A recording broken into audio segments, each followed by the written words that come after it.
સર્વે વૈષ્ણવને જય શ્રી કૃષ્ણ. તો વાલા વૈષ્ણવો, આજે આપણે પરમ ભગવદીય એવા ઉકા અને આતાની વાર્તામાં આગળનો વાર્તા પ્રસંગ સાંભળીશું. વાર્તા પ્રસંગ 42મો. બીજેથી ભગવદ વાર્તા થઈ રહી તઈ ઉકો ધોળ બોલ્યો ને પછી આતાએ એનો ગરજ કર્યો. ઉકો કહે, હરખે શ્રી વલ્લભ નંદજીને ગાવુજી, શ્રી વિઠ્ઠલનાથજીને વારણે જાવુજી, જેને તે પુષ્ટિનું કીધું દાનજી, ટાળું ટાળું જીવ તણું અજ્ઞાનજી. કયો આતા? આતા કહે, શ્રી ગુસાઈજીને દાસ વિનંતી કરે છે કે આપના પ્રાગટે અમને શું લાભ થયો વર્ણવે છે. આપના ગુણ અમે હરખ એ જ ગાય.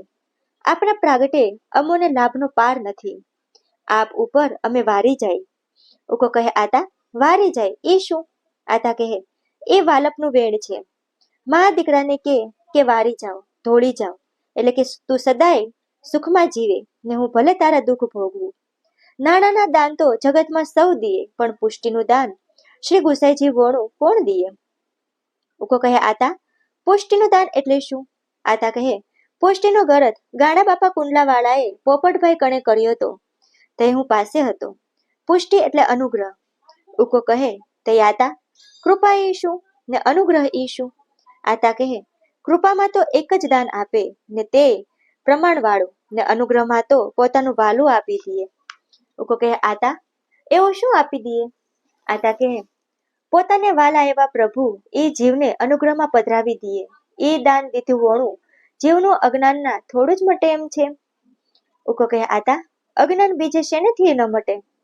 આતા કહે, અંજવાળા વોણું અંધારું થોડું મટે.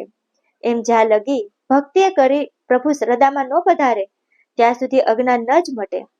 ઉકો કહે, તઈ આતા અજ્ઞાન શું?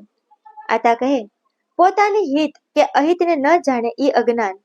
દેવી જીવો આય પણ પોતાની કરણીનું ભાન દુસંગે કરીને ભૂલી ગયા તા. ઉકા લે હવે આગળ ગા. ઉકો કહે, કીધો કીધો મહા મોટો ઉપકારજી, દેવી તે જીવનો કીધો નિસ્તારજી. મનડાની આશ તે પૂરણ કીજીએ, દીક્ષા તે સેવા કરવાની દીજીએ. આતા કહે, જીવ ઉપર આપે મોટામાં મોટો ઉપકાર કર્યો છે હો. સંસાર સાગરમાં તણાતા જતાતા એમાંથી ઉગારી લીધા, તારી લીધા. એટલું જ નહીં, પણ જે કાંઈ મનની અભિલાખાઓ હતી એ જેવો અધિકારી એવી પૂરી કરી. દેવી જીવને સંસારની બીજી માયાની આશા થોડી જ હોય. એને તો વાલાના સંબંધની ઈચ્છા હોય. એ પધરાવીને મનગમતા મનોરથ પૂરા કરાવ્યા. સેવાની શિક્ષા દીધી, એટલે સેવામાં સ્વામીને સેવક બેને સુખ મળે. સેવાથી પ્રભુ સાનિધ્યપણું મળે. લેગા. ઉકો કહે, મટ્યો મટ્યો અસુર તણો આવેશજી, કીધો કીધો ભક્તિ તણો ઉપદેશજી. જીવને બ્રહ્મ સંબંધ કરાવ્યાજી, વાર્યા વાર્યા અન આશ્રિત જીવ જાતાજી. રાખો રાખો અસમર્પિત વસ્તુ ખાતાજી. આતા કહે, જીવ ભગત નામ ભૂલે તો આસુરાવેશ આવે. બુદ્ધિ બગડે ને ભગવાનથી છૂટો પડે. એથી કરીને પોતે ભક્તિ કરવાનો ઉપદેશ આપ્યો ને સાક્ષાત બ્રહ્મ પુરુષોત્તમનો સંબંધ કરાવી દીધો. પછી કહ્યું, જે આ પુરુષોત્તમ આપણા પતિ છે ને તમે પતિવ્રતાને ધર્મે રહેજો, અન આશરો કરજોમાં. જેને ધણી સમર્થ હોય એ બીજા પાસે લાંબો હાથ શેનો કરે? વળી પતિવ્રતા પોતાના પતિનું જૂઠણ ખાય. પતિ ન જમે તો પોતે ભૂખી રહે.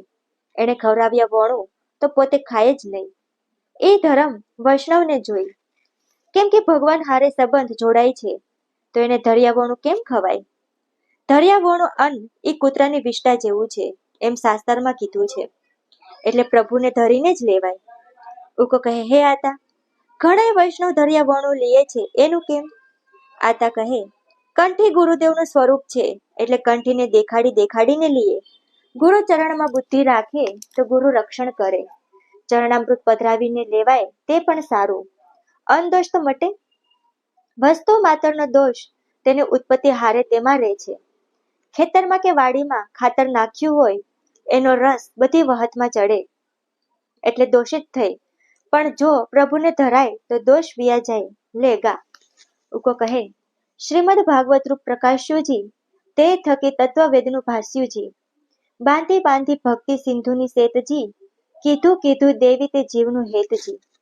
આતા કહે, શ્રી ભાગવત ઉપર શ્રી સુબોધીજીની ટીકાનો પ્રકાશ પાડ્યો. એ પ્રકાશે વેદના તત્વની ખબર પડી. નકર કોઈના જાણવામાં નહોતું. ભક્તિ રૂપી સમુદ્રની ખોજ એટલે ભક્તિ માર્ગની મેળ બાંધી પ્રભુમાં સ્નેહ ભાવની રીતે પ્રગટ કરી. જે ભાવેથી દેવી જીવનું ભલું વિચાર્યું. ઉકો કહે આતા ભલું શું વિચાર્યું? આતા કહે ભાવ વિના ક્યાંય સ્નેહ ભાળ્યો છે કે બધા પ્રકારના સુખ આપી દઈએ? લે ગા. ઉકો કહે સપ્ત તે લાલ કેરો એ તાતજી, શ્રી ગોપીનાથ તણા એ ભ્રાતજી, શ્રી અક્કાજી તણા ગર્ભ રત્નજી, પધાર્યા ભક્તોનું કરવા જતનજી. આતા કહે શ્રી ગુસાઈજીને ત્યાં 7 બાળક પરાગટ થયેલ છે. સાંભળ. એક વાર વિઠ્ઠલદાસ ધ્રાંવા વાળા ભાવાત્મક વાત કરતા હતા. તે ગંગાબાઈ હળોદરા વાળા પાસે બેઠા હતા. તેણે કહ્યું હતું કે શ્રી ગુસાઈજી વેણુનું સ્વરૂપ છે ને 7 બાળક સાથે વિંધના સ્વરૂપ ને મોરલીમાં સુધા છે એ શ્રી મહાપ્રભુજીનું સ્વરૂપ છે. એ મેં સાંભળ્યું હતું. શ્રી અક્કાજીના ગર્ભમાં અવલૌકિક રત્ન સાક્ષાત પ્રભુ જ પ્રગટ્યા છે ને ભક્તિની રક્ષા કરવાને જ પ્રગટ થયું છે. લે ગા.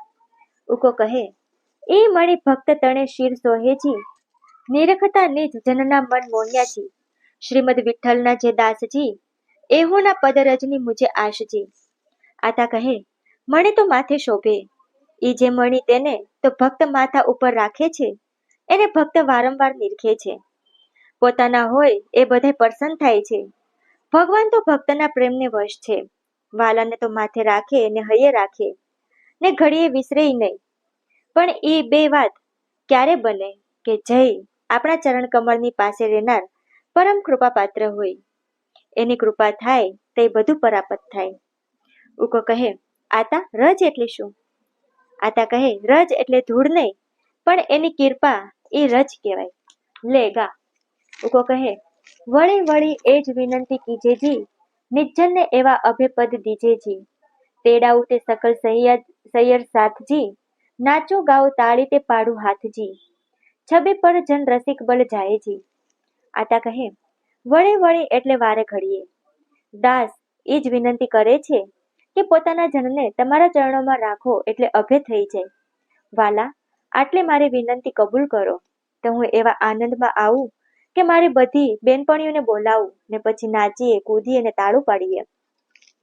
ઉકો કહે આતા એ બધું શું? આતા કહે એ મનોરથ છે. વૈષ્ણવ બધાય અસ્તરીમાં રૂપ છે એટલે સૈયર કે છે બધાય આવે તો નાચીએ કૂદીએ, તાળીઓ દઈ લઈ, હિસ્સું લઈને રાસડા ગાઈએ, ઝુમરા લઈએ. હવે સમજ્યો?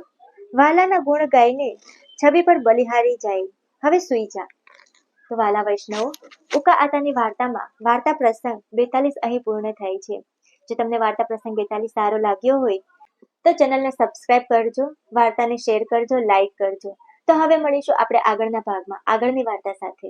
તો સૌ વૈષ્ણવોને જય શ્રી કૃષ્ણ.